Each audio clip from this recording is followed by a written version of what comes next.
अस्सलाम वालेकुम फ्रेंड्स, कैसे हैं आप सब लोग। You are watching my channel Qamar Faizan Duggal. इस वीडियो में मैं आप लोगों के साथ क्लास 11 मैथमेटिक्स की पेयरिंग स्कीम शेयर करूंगा।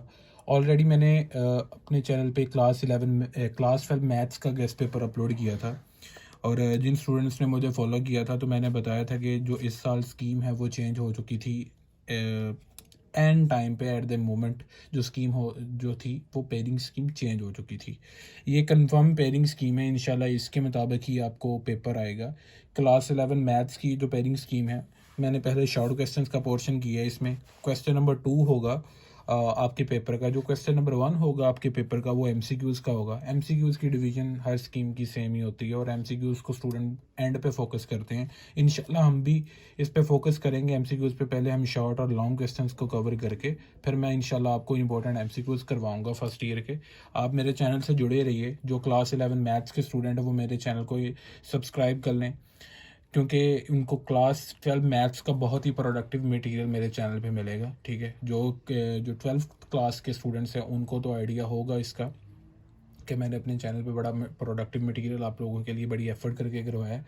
तो हम पहले शॉर्ट क्वेश्चंस की बात कर लेते हैं। आपके पेपर का जो क्वेश्चन नंबर 2 होगा उसमें आपने 12 शॉर्ट क्वेश्चन में से 8 शॉर्ट क्वेश्चंस अटेम्प्ट करने हैं। वीडियो को एंड तक लाजमी सुनिएगा, ठीक है, क्योंकि मैं साथ ही साथ स्कीम के साथ ही साथ आपको इंपॉर्टेंट चैप्टर्स बताऊंगा जो जो आप कवर कर सकते हो, जो हर स्टूडेंट टारगेट कर सकता है। तो फिर इसके बाद मैं आपको अपने चैनल पे chapter wise guest paper upload करूंगा कि इस चैप्टर में से ये वाले क्वेश्चंस इंपॉर्टेंट है और इसमें से ये वाले। और फिर मैं कोशिश करूंगा कि बिफोर योर एग्जाम्स आपको इंपॉर्टेंट शॉर्ट क्वेश्चंस का सोल्यूशन प्रोवाइड कर दूं। मैं इंपॉर्टेंट शॉर्ट क्वेश्चंस आपको समझा दूँ, स्पेशली ट्रिग्नोमेट्री के। जो क्वेश्चन नंबर 2 है आपका, उसमें आपने 8 शॉर्ट क्वेश्चंस को अटेम्प्ट करना है। उसमें चैप्टर्स जो इंक्लूड है वो चैप्टर नंबर 1 है, चैप्टर नंबर 2 है, चैप्टर नंबर 3 है एंड चैप्टर नंबर 4 है।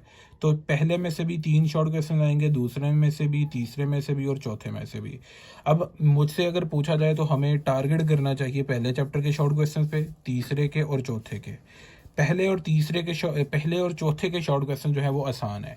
हालांकि मैंने इसमें दूसरा चैप्टर इंक्लूड नहीं किया। आप स्टूडेंट सोच रहे होंगे कि दूसरा चैप्टर तो इंतहाई इजी चैप्टर है, तो हमने यहाँ पे इसको इंक्लूड नहीं किया अपने स्कीम में तो इंक्लूड है, यानी कि हमने जो शॉर्ट क्वेश्चन अटेम्प्ट करने हैं उसमें हमने इसको इंक्लूड नहीं किया। उसकी वजह ये है, यहाँ पे ग्रुपॉइड, मोनोइड और वो जो रिलेशन है, बाइनरी रिलेशन है, फंक्शन है, इनटू ऑन टू फंक्शन है, वो आ जाते हैं। वो थोड़ा समझने के लिए ज़रूरी हैं, क्रिटिकल हैं वो, ठीक है। हर स्टूडेंट को उनकी समझ नहीं होती और काफ़ी कॉलेजेस में वो स्किप करवा दिया जाता है। सिर्फ टेटोलॉजी और सेट्स यूनियन इंटरसेक्शन करवा दिया जाता है। उस तरह की शोर तो मैं भी आपको करवा दूंगा कि यानी कि अभी मैं बताऊं कि हर स्टूडेंट वो कर लेगा। ये इसका मतलब ये नहीं कि मैं आपको वो चीज़ें नहीं करवाऊंगा, ग्रुपॉइड, मोनोइड। मैं सिर्फ इस वक्त बता रहा हूँ कि जो हर स्टूडेंट टारगेट कर सकते हैं जिन चैप्टर्स पे। चैप्टर नंबर 1 पे टारगेट कर सकते हो, इसके शॉर्ट क्वेश्चंस बहुत ईजी हैं। चैप्टर नंबर 3 लगता है कि मैट्रिसेस वाला बहुत मुश्किल है। इसमें मेनली एक्सरसाइज 3.3 है जिसमें से 1 से 2 शॉर्ट क्वेश्चंस लाजमी आने हैं। बाकी 3.1, 2 और 3.4 बहुत आसान है इसमें से। चैप्टर नंबर 4 है लेंथी मगर इसके शॉर्ट क्वेश्चन इंतहाई आसान है, बहुत ही आसान शॉर्ट क्वेश्चन है इसके, ठीक है।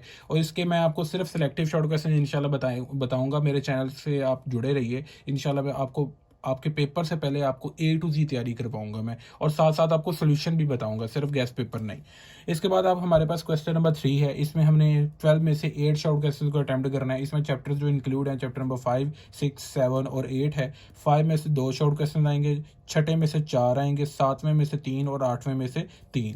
अब छठा चैप्टर जो है करने के लिए बहुत आसान है, लेंथी है मगर इंतहाई आसान है, ठीक है। मैंने अपने स्टूडेंट्स को, जो मेरे रेगुलर स्टूडेंट्स हैं, मैंने उनको chapter number 6 A to Z करवाया। चैप्टर नंबर 8 जो है इसके सिलेक्टिव शॉर्ट क्वेश्चन है, आप ये भी कर सकते हो।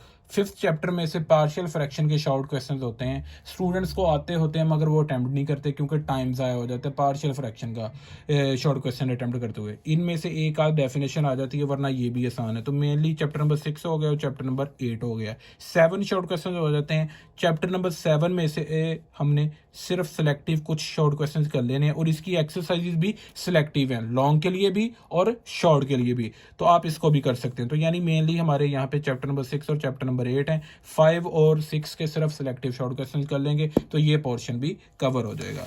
इसके बाद है क्वेश्चन नंबर 4 है आपका, इसमें आपने 9 शॉर्ट क्वेश्चंस अटेम्प्ट करने हैं आउट ऑफ 13। ठीक है, इसमें जो चैप्टर्स इंक्लूड हैं ये ट्रिग्नोमेट्री का पोर्शन है, ये पूरे के पूरे जो हैं ये चैप्टर्स ट्रिग्नोमेट्री के हैं। तो अगर मैं आसान अल्फाज में बात करूं कि आपको अगर पास करना है ना, हाउ टू पास, तो just target trigonometry, just target trigonometry. Trigonometry पूरी तरह आती हो आपको, ये चैप्टर्स शॉर्ट और लॉन्ग, आप इजीली पास कर सकते हो फर्स्ट ईयर का एग्जाम इजीली। शर्त ये है कि आपको ट्रिग्नोमेट्री आती हो। तो ये पोर्शन ट्रिग्नोमेट्री का 9वां चैप्टर और 10वां चैप्टर मेन चल रहे हैं। 11वें चैप्टर में सिर्फ एक पीरियड वाला है, पीरियोडिसिटी की डेफिनेशन आ जाती है और पीरियड वाला है 11.1 एक्सरसाइज है, आप उसको टारगेट कर सकते हैं। 12वां चैप्टर एक फार्मूला एक एक्सरसाइज, 8 एक्सरसाइजेज हैं मगर 2 एक्सरसाइजेज तो इस तरह निकल जाती हैं, वो एक एक्सरसाइज से 2 एक्सरसाइजेज शुरू की निकल जाती हैं। 12.1 और 12.3 वो करने की जरूरत नहीं है एज अ शॉर्ट क्वेश्चन। ठीक है, तो 12.1 तो बिल्कुल करने की जरूरत नहीं है। बाकी जो एक्सरसाइजेज बचती हैं उनमें कहीं लॉ ऑफ कोसाइंस है, लॉ ऑफ साइंस है। ठीक है, तो केस 1, केस 2, केस 3 इनमें डिफरेंट केसेस हैं, हम इन डिटेल देखेंगे जब हम गेस करेंगे। तो कहने का मतलब ये है कि 12वें चैप्टर की सिर्फ एक एक्सरसाइज बहुत ईजी है, एक फार्मूला पे एक एक्सरसाइज है। तो आप 9वां 10वां और ये 12वां, चले 11वां भी कर लेते हैं। एक शॉर्ट क्वेश्चन हमारा यहाँ से हो गया, 3 और 3 6 और 1 7, शर्त ये 9वां 10वां आपको अच्छी तरह आता हो। 11वें चैप्टर की सिर्फ एक ही मशक करनी, 7 शॉर्ट क्वेश्चन इधर हो गए। 13वें चैप्टर में से सिर्फ 2 मशकें, एक ये आप कर लें तो कितने हो गए, 8 हो गए। और 12वां अगर आता है आपको तो 3 आप इसमें से कर लें। ठीक है, 14वें चैप्टर की भी एक एक्सरसाइज है, आप इसको टारगेट कर लें, यानी कि मेनली आप टारगेट कर लें 13वें 14वें को और ऊपर से 9वें 10वें 11वें को। हो सकता है कि कुछ स्टूडेंट्स को 12वां चैप्टर ना आता हो, उनको लगता हो कि बहुत लेंथी है, तो हम ऑलरेडी 9वां 10वां कर चुके हैं तो वो 12वां स्किप कर सकते हैं, मगर किसी भी शर्त में 9वां 10वां स्किप नहीं कीजिएगा। क्यों? क्योंकि आपको अगर 9वां 10वां आपने स्किप कर दिया या इनमें से एक भी चैप्टर स्किप कर दिया तो आपको लॉन्ग क्वेश्चन में मसला हो जाएगा। ठीक है, तो ये मैंने शॉर्ट क्वेश्चन का बता दिया आपको। फिर आपको मैंने ये लॉन्ग क्वेश्चन बताए हैं, ये मैं बता रहा हूँ कि हर स्टूडेंट जो इजीली अटेम्प्ट कर सकता है, जो शॉर्ट क्वेश्चन जो लॉन्ग क्वेश्चन। इसमें क्वेश्चन नंबर 5 है, उसका ए पार्ट चैप्टर नंबर 3 में से होगा और बी पार्ट चैप्टर नंबर 4 में से होगा। ये चैप्टर्स हैं लेंथी, इनके क्वेश्चंस भी बीच में से लेंथी हैं मगर हैं आसान चैप्टर्स। तो जो क्वेश्चन नंबर 6 है वो चैप्टर नंबर 5 और चैप्टर नंबर 6 में से है। Chapter number 6 half of students, यानी मोर देन हाफ मैं कह लेता हूँ, वो चैप्टर नंबर 6 को स्किप कर देते हैं कि जी बहुत लेंथी है, मगर इसके लॉन्ग क्वेश्चंस इंतहाई आसान लॉन्ग क्वेश्चंस हैं और बहुत ही सिलेक्टिव से लॉन्ग क्वेश्चंस हैं। तो पार्शियल फ्रैक्शन साथ होती है, तो पार्शियल फ्रैक्शन आप 10th में भी करते आए हैं। ठीक है, तो कुछ ना कुछ आइडिया होता ही है स्टूडेंट्स को, तो ये लॉन्ग क्वेश्चन आप अटेम्प्ट कर सकते हैं। ट्रिग्नोमेट्री के ये देखें एंड वाले, हम सबसे पहले एंड वाले लॉन्ग क्वेश्चन की बात कर लेते हैं। क्वेश्चन नंबर 8 होगा आपके पेपर का 9वें 10वें चैप्टर में से, इसको आपने लाजमी टारगेट करना है हर स्टूडेंट ने अगर कोई पास होना चाहता है। और 9वां क्वेश्चन है ट्रिग्नोमेट्री का 12वां 13वां चैप्टर, 13वें की सिर्फ और सिर्फ एक एक्सरसाइज है 13.2, जिसके पहले 12 क्वेश्चन में से लॉन्ग क्वेश्चन आएगा। तो ये 4 चैप्टर्स करके यहाँ से शॉर्ट का पोर्शन भी एक हो रहा है पीछे से लास्ट वाला, और 2 लॉन्ग क्वेश्चन भी आप देख लें हो रहे हैं। ये ट्रिग्नोमेट्री के हैं, ये भी ट्रिग्नोमेट्री का है और ये लॉन्ग क्वेश्चन भी ट्रिग्नोमेट्री का है। बाकी बचते हैं 3, तो 3 में से आपके पास चॉइस बचती है कि आप एक लॉन्ग क्वेश्चन कर लें। तो आपके पास चॉइस होगी या तो 5वां 6वां कर लो या तो 7वां 8वां कर लो। 7वां 8वां करने का फायदा उस स्टूडेंट को होगा जिसको 8.2 और 8.3 आती है। मेरे हिसाब से ये लॉन्ग क्वेश्चन अटेम्प्ट करना ज़्यादा आसान होगा, क्योंकि 7th चैप्टर में से बहुत ही सिलेक्टिव लॉन्ग क्वेश्चन आते हैं। वो n कॉम्बिनेशन आर वाले प्रूफ जो होते हैं, सम प्रूफ्स हैं वो 3-4 हैं, वो वाले ज़्यादा आते हैं। और आगे प्रोबेबिलिटी के कुछ हैं 2-4 क्वेश्चंस वो जो रिपीट हो चुके हैं।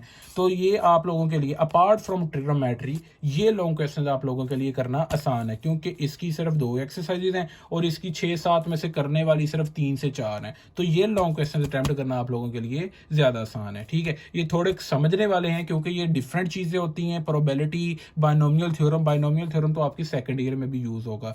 तो बाकी ये जो 2 हैं ये आप इनका आइडिया आप 9th 10th में भी लेके आए हैं। पार्शियल फ्रैक्शन, पार्शियल फ्रैक्शन इधर ये जो अलजबरिक फार्मूलाज, फैक्टराइजेशन जो होती है, अलजबरिक फार्मूलाज भी लगते हैं इसमें, फैक्टराइजेशन है, कंप्लीटिंग स्क्वायर मेथड है, ये वाला डिस्क्रिमिनेंट मेथड 9th या 10th में आपने की है, और यहाँ पे मैट्रिसेस वाला है। तो ये चैप्टर्स वो हैं जो आप ऑलरेडी पढ़ चुके हैं। तो स्टूडेंट्स कई हैं जो इन पेयर्स को नहीं अटेम्प्ट करते क्योंकि ये लेंथी हैं, ठीक है, तो आप इजीली ये कर सकते हैं। बाकी आपकी अपनी चॉइस है, मगर आप ये 2 लॉन्ग क्वेश्चंस कहीं किसी सूरत भी ना छोड़िएगा। तो ये था, मैंने आप लोगों के साथ स्कीम शेयर की, और मैंने आपको एक आसान तरीका बताया कि आपको कौन कौन से कर लेने चाहिए लॉन्ग क्वेश्चंस और कौन कौन से शॉर्ट क्वेश्चंस कर लेने चाहिए, ठीक है, जिससे आप बहुत अच्छे मार्क्स अटेन कर सकते हैं। तो चैनल से जुड़िए रहिएगा, इंशाल्लाह आपको मज़ीद इन्फॉर्मेटिव वीडियोस मिलती रहेंगी। Thank you so much.